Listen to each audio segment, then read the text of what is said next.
I would like to greet everyone a good evening and, of course, a happy Friday. So, this is the last Friday, guys, that we have for the month of July. I don't know if you feel it, but July was just really, really fast compared to June. I think that's just for me, okay?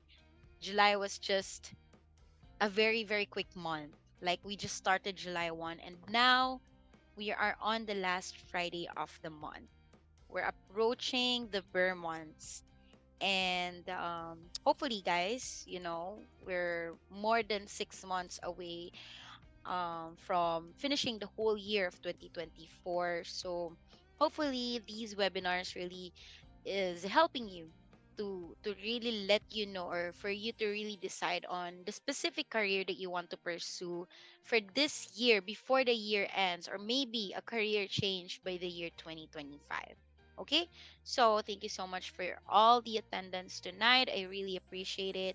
In spite of the recent typhoon, thank you so much, because I know that not all locations or provinces in the Philippines have what they call this, like a stable internet and a stable electricity, but we have almost 70 participants for tonight. So how are you guys? I would like to ask you first.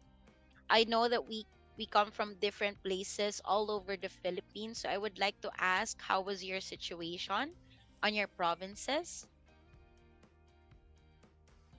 Yes, I've seen someone who said that they are from Urdaneta, Pangasinan, and I am currently in Pangasinan right now. The good thing is that we were not in Metro Manila when the Typhoon Karina, what do you call this, like already arrived in the Philippine soil, because it was really, really flooded in Metro Manila. So all good. Well, that's nice to hear. And it's comforting to know as well that all of you guys are okay. And I would like to also, um, let's just pray for those people who are really, really affected by the typhoon. And guys, it's a privilege. A lot of us has this kind of privilege that we can just stay at home, or even when we're working in a corporate or corporate office, we have a shelter, we have foods to eat, and we're not really devastated by the typhoon. So at least, we're blessed enough, but we're still praying for those who are really affected. Somehow stable here in Quezon City, all good in Davao. I I think, I'm not sure, but the most what do you call this, like affected part was North, and then Visayas as well. And especially Metro Manila and Marikina. So thank you so much, guys, for responding, and I'm happy that you're all safe and dry. So before we start, I would like to ask each and every one of you guys, because the main topic of our webinar for tonight is definitely the skills or the niches that is currently in demand in the virtual assistance industry.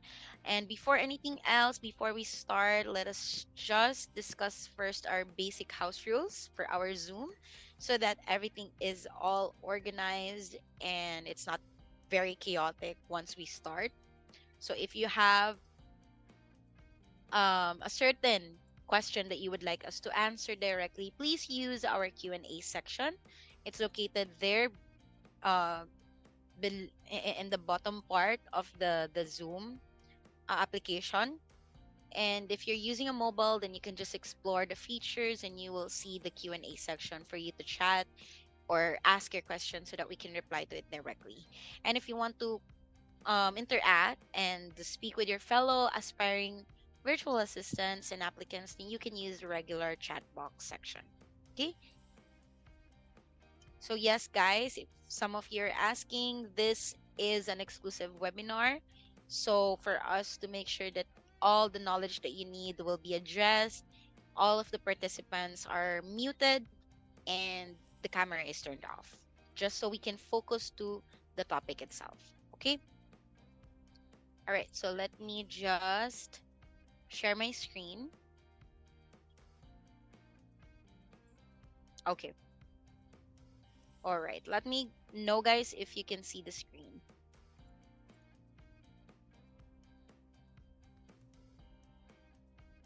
Can you see it?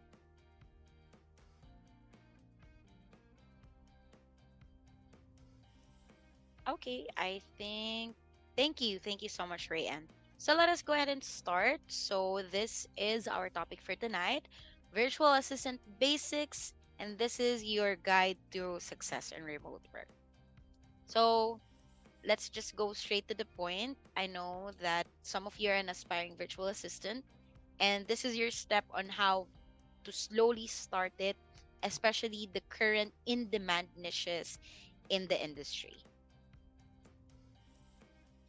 So, we'll first give you an overview about the agenda for tonight. We'll be teaching you the basics of graphic designing. Guys, graphic designing is very, very wide niche. So I'm not gonna be sure that I'm gonna be able to tackle every single one of them, but this is just an overview just for you to know what do you need to learn before starting learning about graphic designing. Next is entry, what to do or what do you need to do to improve in English, the application process, available position, interview tips. I'm sorry, I think I doubled the application process. And then lastly, we'll be spending at least a couple of minutes by the end of the webinar to answer some of your questions. So let us first start with the basics of graphic design. Okay, but before that, I would like to let you know, okay, just a quick overview. A virtual assistant is someone who is assisting a certain client that is not located in a physical office. So you're not working in a physical office. You're working remotely using your computers or the equipments that's required, and through phone calls, meetings, video calls, and by the use of internet. So a virtual assistant is somehow related to what we call secretary, but then it's remotely. So you don't get to meet with them physically, and sometimes these clients or these bosses are located in a different country.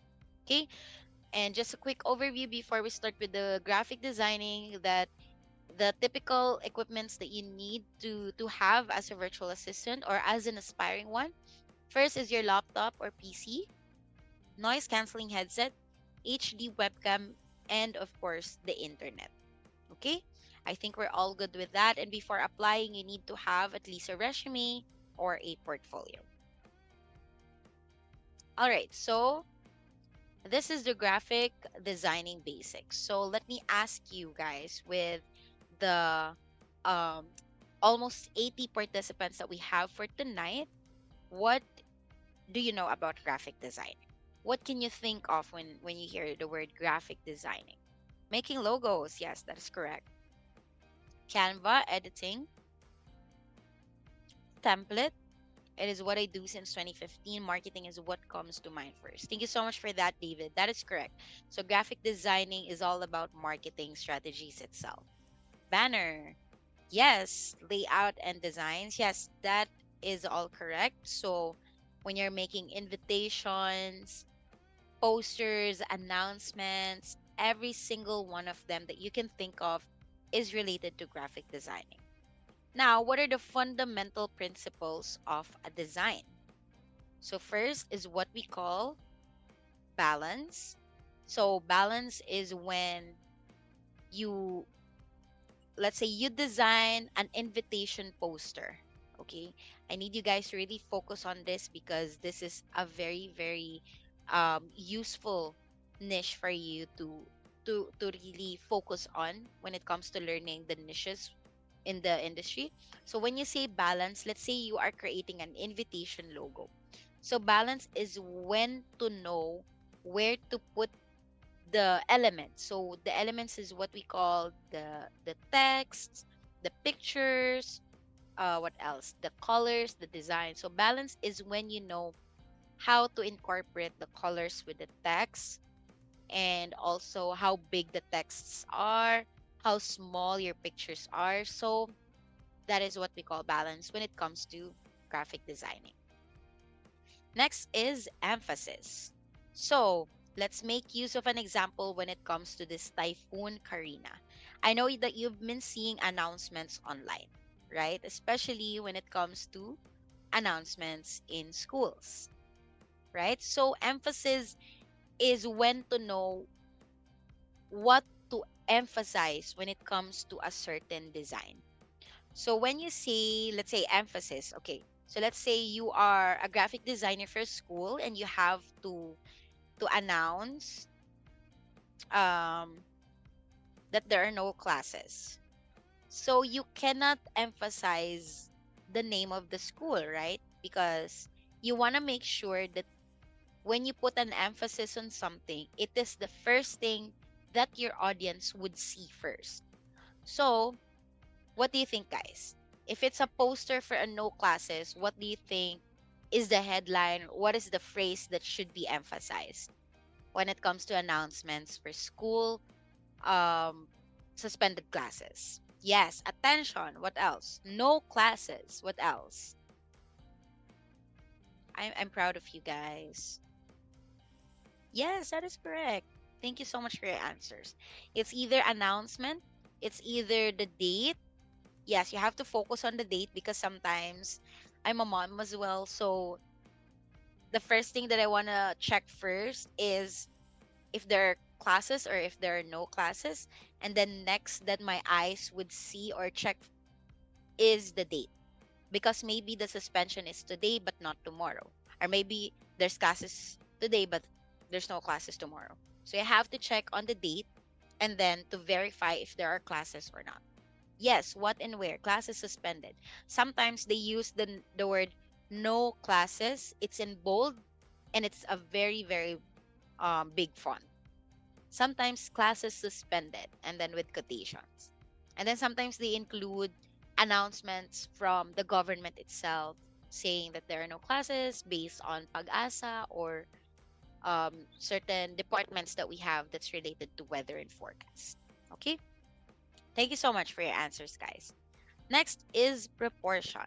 So can you tell me, guys, what proportion is when it comes to designing? Guys, it's okay. There's no right or wrong answer. All answers are correct depending on how you view them. Yes, elements alignment, the size scaling, size of the image or the letter. That is correct. So that is proportion. So sometimes you have to proportion the sizes of two different elements in a certain poster. So sometimes a poster consists of first is text or the words, and then next is the images. So you have to proportion it to whatever you want to emphasize first. So if you combine emphasis and proportion, then you will have balance. Okay, so also aside from that, for example, proportion signals what's important in a design. So you use proportion to emphasize whatever you want to really focus on. Because if you want to focus on the specific picture, then this picture should be bigger than the text.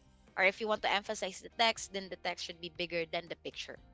So that actually graphic designing is basically on your own terms. It's up to you whatever to design, but you have to make sure what you prioritize and what you emphasize because that's where your audience would most likely look first. Okay, next is unity. Okay, what is unity in graphic designing? Guys, just let me know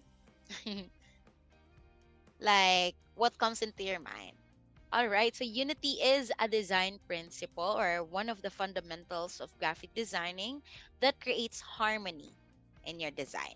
So it includes the shapes, the colors, the textures, balancing the positive and negative spaces, playing with repetition and proximity and alignment. So the repetition is what we call when designs repeat from the word itself, like a zigzag pattern or a chessboard design that is a repetition. Okay?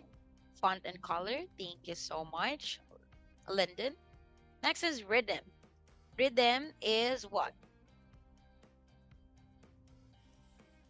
It is the repeating elements interval. So for example, a chessboard, black and white, black and white, black and white. So it's up to you if you want all the first one to be black and white, or if you want it to be alternate, or the second one would be, let's say, a different color, but it has the same pattern. So it's up to you on how you want to play along with the rhythm when it comes to designing.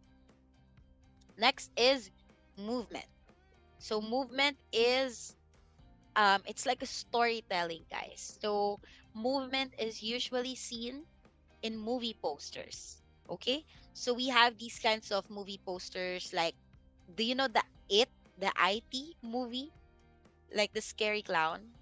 I don't know if you're familiar with that. I never watched it. I'm too scared to watch it. Do you know the IT movie, the It movie? Yes. So have you seen a poster of that? So the poster of that first, sometimes the poster of a movie indicates a certain location in the movie itself. So the poster consists of, I don't know what's it's called. It's like the drainage in the street or in the gutter of the street. So sometimes that's the headline of the poster. So that's where your eyes would see first. Next, your eyes would redirect you to the clown itself. And then lastly, the title of the movie. And then your eyes would direct you to when it's showing, how long it is, the date, or the places or the cinemas that you're allowed to watch it. So that's what's good about the movement, because it is a storytelling, and it allows your eyes to navigate where to look first, where to look next, and moving forward. Okay. And lastly, contrast. So contrast is also one thing that you can do if you want to play with designs, because it's the use of different elements. So contrast is also using two different fonts. Sometimes the headline font is a bold one, and then the second one is a thin font. Or sometimes it's also using negative and positive colors like black and white. What else? Like green and like the opposite. That's why you need to also learn, guys, the basics of color wheel, because that's where you learn how to incorporate two colors without it being really painful in the eyes, or it's not very overwhelming when it comes to designing the colors. Okay. So what are the elements of a design, guys? First is line. I know that some of you can see line as a very, very used element in graphic designs or in posters. Next is shape. There are many shapes: circle, triangle, rectangle, and you can incorporate it with your design. Sometimes you can use shapes to highlight a certain text or a certain phrase. Sometimes you also use line. The color is also one thing to make sure that a certain element can pop up from the rest of the elements in the design. And lastly is the texture. Texture is, you want to make sure that your audience can feel, that they can relate to it, and you can obtain emotions from your design. And that means that sometimes you can play along with textures of different things, like a texture of a leaf, texture of wood, texture of a garment, texture of steel. And that way they can analyze it, and they can definitely be invested to whatever your poster is all about, because they can relate to it. They can emotionally relate to it. And next is also typography. First is you have to consider the font choice. That depends on the topic or the theme of your design. Sometimes these fonts is used when it comes to albums or emotional title of songs. Guys, for me, you cannot use that in a horror movie poster, right? It's not very eye-catching, and you don't feel that scary feeling or that you're afraid. Sometimes for scary movies, you use the font Horizon, and sometimes the Poppins. You can use Poppins. Okay. When you want to use, or if you're creating invitations for a school program, or sometimes let's say a birthday party, you can use the school bell. And you can also use Jonathan sometimes for the names. Jonathan can also be used in weddings and as well as Open Sans Hebrew. Okay? Guys, are you following? Can you give me a heart if you're following? Guys, you need this because right now the most in demand skill in the market is graphic designing because there's a lot of clients who needs help when it comes to managing contents in their social media platforms. That's why it's very important that right after this webinar you also need to learn on your own. Okay? So are we good with font choice, guys? Give me a thumbs up if we're good with font choice. I would like to also appreciate those people who are watching through our Facebook Live. Thank you so much, guys. We have 70 viewers, almost 100 on our Facebook Live. Personal fave Montserrat. Wow. For me, my favorite font is really Times New Roman and Arial. I don't know. I just feel nostalgic when I use those fonts because I've used it for almost 6 years when I was still studying, especially when you're doing thesis. So it's a very memorable font for me. All right. Thank you so much, guys. If you have certain questions on Facebook, I will try my best to check it every single time. But if not, our colleague Ralph here will help you answer your questions. Thank you. Anyways, let's move forward to next is hierarchy. So this is what we also call the emphasis as we discussed earlier, right? So we have here the heading, the subheading, and also the body. Oh, I'm seeing a comment here. Dante, no. Raquel, favorite font is Poppins. Oh, wow. Thank you. Let's move on. So we have here the heading. So heading is usually for titles or to whatever you want your audience to focus or to check first. Angela is an Arial user. All right, we're the same girl, we're the same. And next is subheading. This is usually for subtopics or like titles for each enumeration. And the next is the body. Sometimes this is for essays or the contents of a specific topic. That's what you know if it is the third level in the hierarchy. But always remember that the heading is the biggest font size. It's the most bold one. Subheading is sometimes, always remember that it's always in a bold. It's not as big as the heading's font size, but it's always on a bold one. Times New Roman. Ivan is a user. Thank you so much. Guys, are we all good with hierarchy? Thank you so much, guys. Thank you. And lastly is alignment. I know that all of you are familiar with this. So as we all see that we have four alignments. First is the left one, that all of your text will be moved on the left. Next is right. It's gonna be moved on the right. Next is center, and lastly is justify. Justify is where the end parts of a certain text is the same, but basically it's just equal in space. And sometimes I'm still having struggle and challenges when using justify because sometimes if your words are too short, then it would have specific gaps. So I'm trying to learn. I still study what to do next time, but if you have any suggestions with that specific problem of mine, comment down. So are we all good with typography, guys? Hopefully you learned a lot. Next is data entry. Who here is familiar of data entry? Well, for me, I think that you are familiar, but you still need more overview when it comes to this, to whatever it is all about. So data entry is transcribing information. So converting written or printed documents into digital form. Let's say you have uh, 10 data.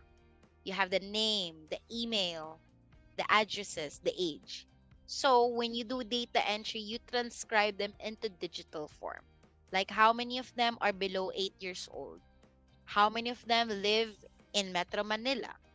How many of them are or how many of them has like an educational attainment of high school, something like that. So that is what you call data entry, because you actually transform the words, the data, the list into numbers. You're also updating records, guys. That's why being a data entry assistant, you have to be keen in observing certain data, because you have to make sure that the date of year is correct. You have to make sure that the name or the spelling of the name is correct. You have to make sure the mobile numbers, the email addresses. So you have to make sure that you regularly update and also check if they are accurate and if they are updated. Wow, my first work from home job from Dante.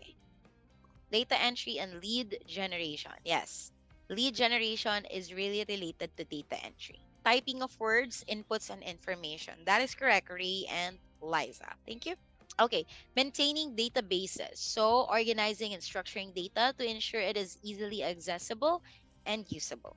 So, for me, data entry is one thing that is necessary when it comes to business, because you're able to locate information easily because it's already alphabetical. You already have the certain points of the age differences. You know what I mean? Like the educational attainment. You already know who are the boys, who are the girls. You already know who are the adults and the teenagers. So it's very easier for everyone to access databases if they are organized and if they are also in an alphabetical form. Next is also to verify data. Sometimes, I think all of us can relate. Sometimes, in a span of 1 to 2 years, we also change our mobile numbers. We update certain letters in the email addresses that we have. Sometimes we also, not sometimes, but of course, we increase our ages. And sometimes we also change locations or different, we move to different houses. And that's why we have to verify data. We have to make sure that it's always updated because change is inevitable. So we won't be able to have certain addresses or numbers permanently forever. Maybe some of you has a mobile number that's already up to 10 years, but that doesn't work for everyone. So that means that you have to verify the data to make sure that they are updated, and if there are errors or there's an immediate correction that's needed. Okay? All right, let us proceed to the next one. Handling sensitive information. Okay, so this is also one of the things that we have to make sure, because as a data entry specialist or data entry associate, so as a data entry associate, you have to make sure that you know what the word confidentiality is. So as someone with, let's say I'm a client and I have a very very big organization or a business, it's not easy for me to trust someone with all the datas that we have in our company. So meaning that if you are hired as a data entry specialist, then that means that they trust you and you do not break those trust that your clients are giving you, because it's a very very hard thing to earn, guys.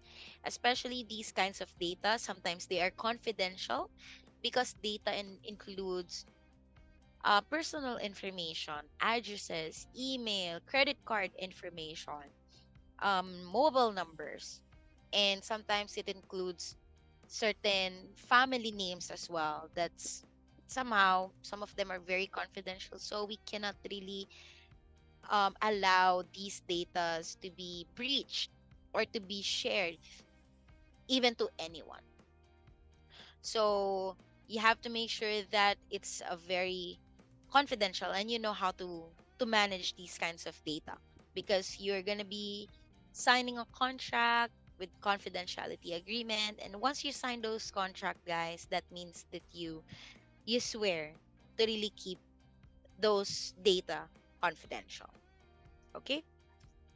Do you have, guys, if you have questions, let us know, okay? If I'm going too fast, if you're not understand If you're not understanding my words, let me know. And if my audio is not clear. Okay. So we'll proceed now to what to do to improve in English. Right now, guys, let me ask you, like, let's rate your English communication first in verbal. Okay, let's rate your verbal communication in English from 1 to 10. So 1 is the least and 10 is the highest. Like, assess yourself right now. What stage are you from 1 to 10? What stage are you right now, guys? Okay, that's good. I'm seeing at least more than 5. You know yourselves, guys. So this is just for verbal, okay? Okay. 879. Wow, that's amazing. Good. This is through verbal, okay? If you answered 5 below, that means, guys, that you have to improve on your confidence and you have to practice more, especially in front of the mirror. Wow. In Facebook, wow, Maria Jet's tolerance is 10. Oh wow. That's good, guys. If you think that your English communication in verbal is 10, that's good. That's really good. But if you answered, let's say, 5 below, you have to work on it, guys. Okay? You have to help yourself. How about in written, guys? From 1 to 10. Let me check first in Zoom. 8, okay. 6 to 7, but 10 with Chat GPT. Okay, same. Actually, 20 over 10 with Chat GPT. 6, okay. Well, let's agree, guys. As we all know that written is much easier than verbal because if it's written, you still have time to think, you still have time to search. So I think that's reasonable. How about in Facebook? Okay. 7, 7, 7, 7, 8, 7. Good. Good, guys. Wow, I'm proud of you guys. Good job. So if you're somewhere 7 up, let's say 6 up to 9, then I know that it is already a good score, but guys, let's push more. Let's learn more and study more until we reach 10. Okay, we're Filipinos and we're resilient, so we'll do everything as long as we can reach 10, right? So let's try to strive more. I know that I appreciate all of your efforts if it's 6 to 9, but again, it's still different if we reach 10 because that's where you'll get the most confident. And that's where you know that you're already fluent. But guys, your answers are not um wrong. Okay, it's your own assessment of yourself. So when it comes to assessments like this, do not be afraid and do not be shy because this is how will help you further. Okay. Then with Grammarly, not a fan of ChatGPT. Well, I use both, but right now I use ChatGPT more. But Grammarly is a very, very nice application. All right, let us proceed. So what do you do, guys, to improve in English? First is let's focus on reading. In reading, we can use books because books can match your current level and you gradually move to more complex texts because there are certain novels where they use very difficult words, very deep words, and if you're still having the difficulty to read and understand them, then you can start with the easier words books first so that you can gradually increase the level of the books that you're reading. Next is newspapers and magazines. Guys, I know this is old school for some of you, but it's very, very useful, especially if you have access to newspapers from the US. Sometimes it doesn't really necessarily um, to use newspapers, like the paper, actual paper itself. Sometimes we have newspapers and magazines that are available online. Guys, you can take advantage of your cell phones and the equipments at home. The internet is free. It's very, very free, guys, and it's very wide. Like you can just search on Google and search anything that you want to ask, and the Google will just give you all the answers. So why not take advantage of it, right? So read articles to improve vocabulary because sometimes articles are made by journalists and feature writing. people, so they really use very very good words that's very helpful for you as well, and different styles, different pattern of writing as well, and you'll learn from it, guys, believe me. Next is online articles, like what are the headlines, what are the current news.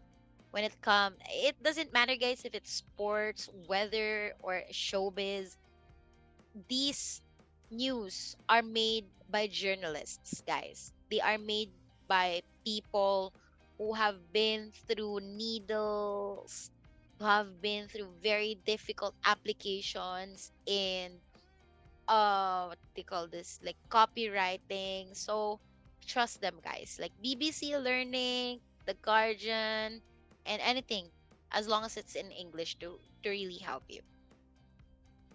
Next is we'll proceed to writing. Okay. First is journaling. Sometimes journaling doesn't have rules, guys. Sometimes you can create a diary and you can just talk to yourself, talk to someone, talk to God, or talk to anyone through writing. Sometimes you can start first by using Tagalog if that's what's make you comfortable, but gradually include or incorporate English so that you'll practice it over time. And you'll be amazed and also surprised, guys, that as you continuously do this, moving forward, in the end, you'll only use English when it comes to journaling. Trust me, guys. So create a daily journal. You can just talk to yourself, what did I do today? What did upset me today? What made me happy today? So you can also just basically write whatever happened to your whole day, your thoughts, your experiences, and whoever you meet on a daily basis. Next is essays and stories. This is perfect for students since us, people who are already in the career world or already working doesn't really have time to create essays like this. So while you're still in school, guys, take advantage of it because it's a gem. Not everyone can really afford and doesn't have the privilege to have education. So if you're still in school, enjoy those essays that your teachers are asking you to do because they are very essential on how you build the vocabulary and how you widen it, how you um how you become creative when it comes to storytelling. Also, you can create blogs, subject that you're passionate about, to regularly practice writing. You can create a blog, let's say about writing. You can create blog about music. Sometimes these blogs are also made by people all over the world with a very crazy and a very imaginative mind, and I really salute them for that because it's not very easy. Okay, Maria Jets, writing in journal is the best, and listening to podcasts to adapt native accent. That is correct, Maria Jets. So sometimes if I really get sad sometimes, or if I'm struck with anxiety, what I do is create these kinds of journals or blogs. I have a certain record book, and then I just write my thoughts. Sometimes I write about dogs, I write about um nature, I write about music.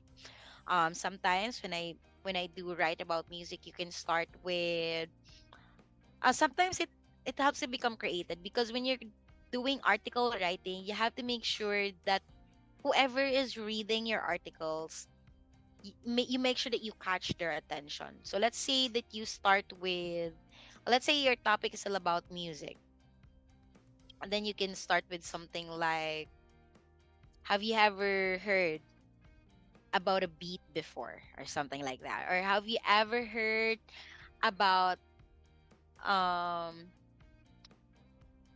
have you heard how an ambulance sound? Okay, so we can start with that. Or have you heard how your heart beats? And then you can follow it up with, that's just a sound, but with emotion, you can create music with it. Okay, so something like that. So you can really be creative. You can play along with words and how you create them because that's where you'll get their attention when it comes to writing. Okay, Dante and Noel, talking to my English spoken niece and nephew. Yeah, my right now my son is also having a hard time to speak in Tagalog, so we're teaching him. But it's also very difficult for us because we're working in the graveyard shift. So sometimes in the morning, all they have to do is just watch TVs, and the certain videos or movies that they're watching are in English. So yeah, that's really a struggle. But hopefully if you have kids, try to incorporate Tagalog with them. I think that's my mistake with our firstborn, but my secondborn is already speaking in Tagalog, so we're proud of that. Anyways, next is listening, guys. So in listening, you can do podcasts. We have different podcasts from different speakers, native speakers in the world. And sometimes podcast doesn't really have to be serious as possible. You can also listen to comedies or jokes, stand up comedians, because it increases your knowledge about vocabularies. And at the same time, you get to familiarize yourself with American or different natives or different humors as well. Next is also audiobooks, like certain novels that you can transform into audio so that you can listen to it while sleeping, while while working on something or whatever it is. So choose audiobooks to listen to while commuting or during leisure time. You can use audiobooks when you're jogging or when you're doing your workouts, because at the same time it clears your mind and it gives a positive impact as well throughout your day. Movies and TV shows, guys, I know that sometimes it's a lazy thing to do to watch movies, but no, it really helps our vocabulary. It helps us to listen and to hear words and phrases that we've never heard before. And lastly, how to increase your vocabulary. Flashcards, guys, is not only for children but for adults as well. If you know people or children who are joining through spelling bees also have flashcards, but guys, their flashcards are this long because the words are this long as well. So it's also good because flashcards helps you to remember these words, where they came from, what's the origin of the word, what's the vocabulary, what's the similar or what's the synonyms, and also the antonyms of these words. Also, apps like we have Duolingo, Anki, or Memorize. I think I've used Duolingo before, but there are many more apps aside from this that you can use to increase vocabulary. And lastly, you can also take advantage of words of the day to learn a new word every day and try to use it in sentences or on a daily basis. Are we all good, guys? Let me know before we proceed to our application process. Thank you so much for those who are watching through our Facebook Live. We're at 70 viewers on Facebook Live. And here on our Zoom, we have 68 um, joiners. Yes, yes, yes, yes. Thank you. All right, this is just a quick run through to the application process of Virtudesk. First is the registration to our portal website. Next is initial interview. Next is a simultaneous of the live system checks and examination. So the live system check, they will just be checking the equipments that you have, how clear your audio is, how clear your visual or your webcam is, and also they will be checking your internet connection. Examination has five parts that would consist of English proficiency exam, typing test, IQ, and cognitive exam, and lastly, the personality test. After that, you will have your final interview. So, final interview is only for those who applied for the ISA or the Inside Sales Associate and Executive Virtual Assistant. And yes, the non-voice position that we have, which is the GDA position, doesn't have any final interview. Next is they will also be doing background screening. These background screening, they will just be asking for your references. They would just want to know how you worked before. Also, you will be submitting the Virtudesk requirements. Sometimes this is NBI or COE, proof of separation, and also valid IDs. Then you will be endorsed to your new hire orientation. training, and then after that, you'll have unlimited client interviews so that you'll get hired. The available positions that we have, guys, you can screenshot the screen for you to save these references. But if not, you can always visit my virtudesk.ph/jobs. So the first position that we have is general virtual assistant. This is $3 per hour. Guys, all the positions that we have is full time, 8 hours per day, 40 hours a week. The qualifications for this, it's either 6 months experience in BPO or admin related task, 6 months as well. So this is a non-voice position. So their task and responsibilities would be social media management, blog writing, marketing, data entry, and whatever. LV. Hi, LV. So when it comes to experiences, if you're asking for VA experience, we don't really require a VA experience. The only experience that we need from you would be 6 months with BPO or admin related tasks. Okay, screenshot this like we are doing online selling. 3, 2, 1, 1, 2, 3. Thank you. Let us now proceed to our second position. This is ISA or Inside Sales Associate. This is $4 per hour. Okay, let me go back. By the way, the training allowance for our GBA position is $70 allowance. How to apply LV High? Visit myvirtudesk.ph and let's just click apply now. Or you can also visit our Facebook page and just click on whatever links that you can see. Do I need to have social media management experience to qualify for the GVA? Not really, as long as you have experiences when it comes to data entry or email management, then you're all good to go. Either admin related or BPO experience for GVA, yes, that is correct. So this is our inside sales associate. This is $4 per hour. It's also still full time. So for the GVA, that's a non-voice, but for ISA, this is a voice account or a voice position. So usually this is perfect for those who have experiences with call center. This is outbound cold calling, appointment setting, lead generation, CRM, concierge database management, or whatever that includes customer service relationships. Okay, screenshot this. 1, 2, 3, 3, 2, 1. Like we are online selling. Okay, let's give it a go, guys. And lastly, the last position that we have is Executive Virtual Assistant, EVA. This is $5 per hour, and this is a combination of voice and non-voice tasks. This includes social media management, data entry, database management, email management, outbound cold calling, and this is 10 days with training allowance of $90. For inside sales associate, 5 days with $80 allowance. So guys, you can go ahead and screenshot the AVA position, 3, 2, 1 and 1, 2, 3. Kahit college undergraduate, yes, Marianne. High school to college is accepted.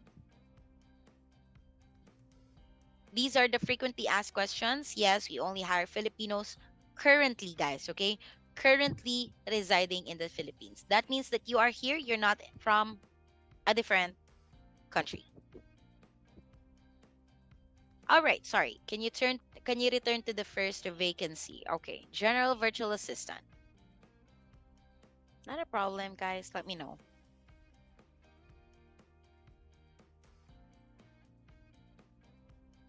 Yes, anonymous attendee. That is correct. The GVA doesn't have any final interview. So this is perfect for those who are introvert and those who are not yet confident when it comes to interviews. This is perfect for you guys. What is the time of the work? That is going to be in graveyard, but the specific time, like the start and the log out time, that depends on your client. But we can guarantee that it is a graveyard. How about for no experience? For basically no experience, guys, we won't be really able to help you with that because you need to gain experience first for you to apply. Ambivert, yeah.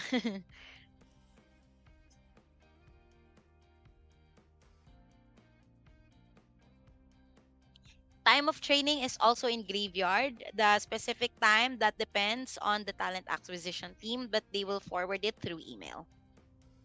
Okay, I think we're all good with the first vacancy, dear. Thank you.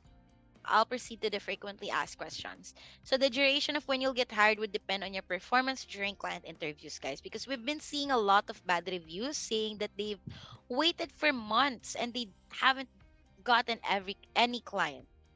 Guys, I hate to say this, but maybe it's on your own.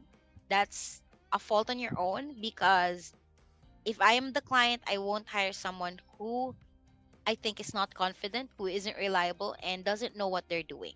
That is the purpose of the training, the free training that we're offering, guys. So you have to really take advantage and do good in your training, because your training or your performance after training would really make sure, or would um like, this is your ticket to having a client, because a client wants to see that you did well on your training.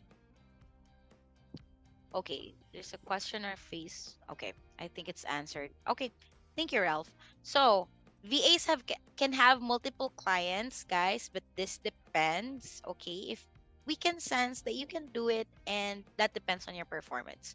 Do we need to submit portfolio for GV, or only resume would do? If you can submit both, then that's much better. Weekends off. Yes, we have permanent Saturdays and Sundays off. Working hours will be 8 hours per day, 40 hours per week. You will receive 12 paid vacation leaves after 1 year with Virtudesk, 5 paid sick leaves, which can be converted to cash if you haven't used it for a certain year. All incentives are based from your client. So if you think that you're eligible for an incentive, then that will be from your client. HMO and dental checkups can be after 6 months with a client. So, guys, I think that that has been almost 1 hour and 20 minutes of talking with you guys here in our webinar. So, I thank you so much, guys. Please, please, please take advantage of our social media platforms, especially, guys, our YouTube channel. I want to emphasize that, because the videos that I played earlier are available on our YouTube channel. We also have mock call interviews, tips and guides on how to get better in English, how to ace your initial and final interviews. We also have different SDEs from different all expense paid travels that we have before, and it's all available in our YouTube. So, guys, kindly comment, subscribe if you visited our YouTube channel right now and you subscribe. Guys, as a form of a thank you, I would really appreciate it if you subscribe to our YouTube channel and also our TikTok, since I'm the one who's currently handling TikTok. So kindly visit TikTok right now, and that you'll learn different tips and guides, and also memes and funny contents that we prepared for you, so that you can feel that it's a very, very enjoying, and it's very fun to be a virtual assistant, guys. And yes, we'll be spending a couple of minutes for me to answer some of your questions right now. Hi, Mike. If we didn't pass, can we still reapply? Yes, you can reapply. That's going to be within 90 days or 3 months. Also, I would like to take advantage of this time to acknowledge those who watched our Facebook Live. Guys, if you have time, I will take it as a form of a thank you. Those Facebook Live pips to subscribe to our YouTube channel and follow our TikTok page. And then once you visit our TikTok page, guys, kindly comment to any of the videos. Thank you for the webinar. What if you have two clients po? Will the rate per hour po times two? Not really, because if you have two clients, guys, you will have two different time schedules. So if you have two clients, that doesn't mean that you what they call this, like, you have the same schedule for the two clients. That's not it. After training the Virtudesk process, if ever we have questions with regards to the task given by our clients, yes, of course, Diana. If you have unfamiliar tasks, once you already have a client, we have unlimited support system. We have coaches and managers that you can ask to whenever you need them. I don't have a laptop yet. Can I rent a computer in a computer shop for work? I mean that if that works for you, it's up to you guys. If you have someone or a family or a relative that you can borrow a laptop to, then I think that's good. Guys, we have a virtual assistant manual for free on our LinkedIn page, so take advantage of that. What if upon applying po only have one desktop and no backup or whatever? Yes, I think what you need to do is just inform the interviewer or the talent acquisition about that. But if you have someone, a relative or coworker that you can borrow an equipment to, then that's fine. So we have around peak of 100 here in our Zoom for the viewers, and a peak of 90 to 100 as well on Facebook. So thank you so much. What if po wala pong BPO experience? So that's fine if you have a an admin task or an admin related task experience before. This includes being in an office, like managing emails, data, and whatever, at least similar to that. Hi, Miss. I couldn't attend my interview last July 24 due to a typhoon. Yes, I think we have consideration, especially if your interviews happened during the typhoon, because as we all know about the electricity and the internet connection. So just email jobs at myvertidesk.com to reschedule your interview and let them know what happened. I think we're all good now, guys. So thank you so much and stay safe, guys. Thank you.